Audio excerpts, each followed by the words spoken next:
I believe leaders do influence organisational culture, but influence being the word. They don't create it. And this again is a really common mistake I see in leadership teams. What actually creates organisational culture is what I said earlier, your environment that you provide, the people you recruit within that environment, and the results that the business generates. They're the three dynamics that will create a culture and the values and beliefs within that organisation. But yes, strong leaders and great leaders have the ability to influence the environment, the people and the results. So yes, they do influence the culture, but they can't create it. And if you think about the traditional model of a leadership team going off-site for a 2-day, off-site where they create a mission statement and a set of guiding principles and values, and then they come back to the organisation and drop the collateral and write it all over the walls and say, great, that's our culture. It doesn't work like that.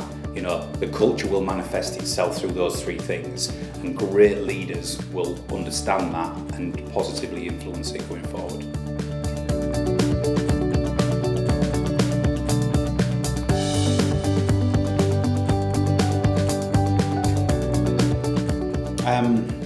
I don't think there's there's the ultimate recipe for a great leader, because depending on the environment you're in, or the situation you're in, or the objective, a leader can appear in many different guises and personality styles and management styles. But I think there are, no matter what environment you're in, there are two universal qualities that I see in leaders, whether you're in the military, in sport, or in the world of business. The first one would be that they are immensely passionate about what they do. They have an immovable belief for what they do, and it's an incredibly endearing and attractive quality. The second thing I would say that is common in all leaders in any environment is that they get genuine self-fulfillment out of other people succeeding.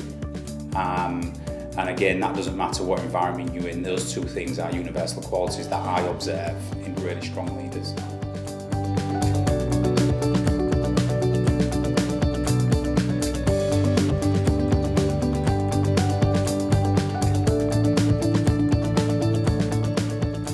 It's a funny word.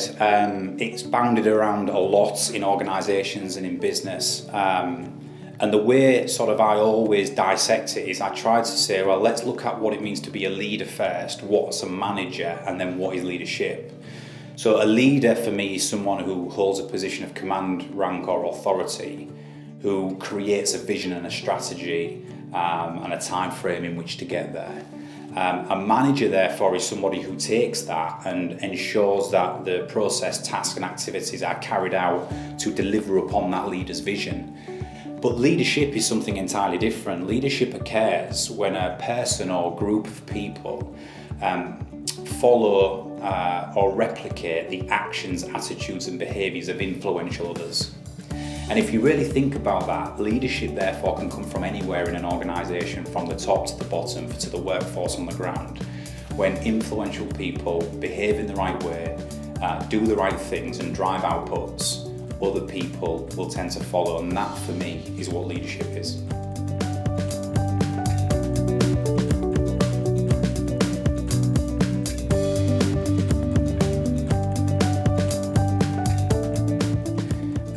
What I observe in many high-performing teams is three things.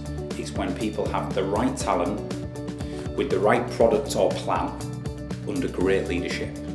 Those three elements will always be required. So let me give you an example. If you was in the military, it is incredibly important to have really experienced, calm and decisive leaders with a really committed, determined and disciplined set of soldiers and an extremely well thought out and planned battle plan. If you was in the world of sport, you would need a great group of players, without a shadow of a doubt, with a really strong game plan and a really experienced and dynamic coaching team. And in the world of business, it's no different. You need great leadership, you need wonderful employees, and you need a fantastic product or service. So I think those three things create high-performing teams. Now, the one thing I haven't mentioned there is resources. because I've observed time and time again where there's a really high performing team and they don't have extensive resources. And what I observe in those teams is with the right talent and the right plan under the right leadership, they become incredibly resourceful.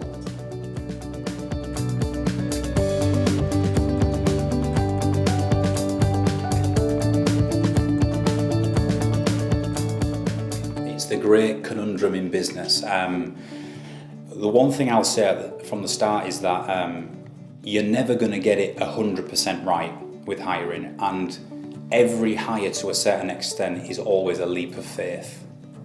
And traditional hiring, where you screen a CV, get somebody in for an interview, carry out an interview and make a yes/no decision, is flawed, because you're sort of finding 30% out about the person and you're leaving the 70% chance and a leap of faith.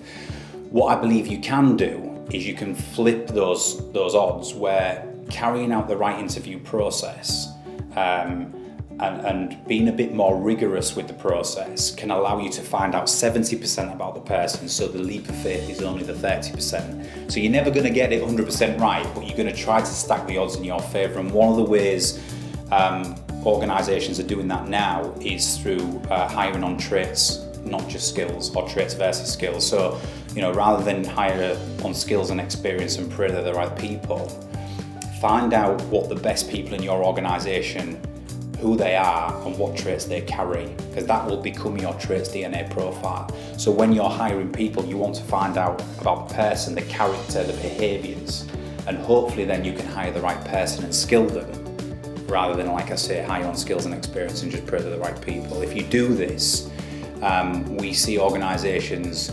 their employee churn going down, and their early productivity of new recruits going up.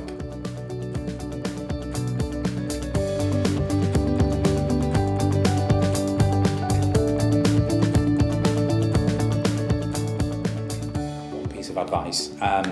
Is there one piece of advice you can give business leaders? There is so much you could choose to answer this question, but I guess right here and now I'd probably say this. Take a step back from your strategy. Take a step out of the boardroom. Even take a step out of your own thoughts, feelings, and your mind for a second.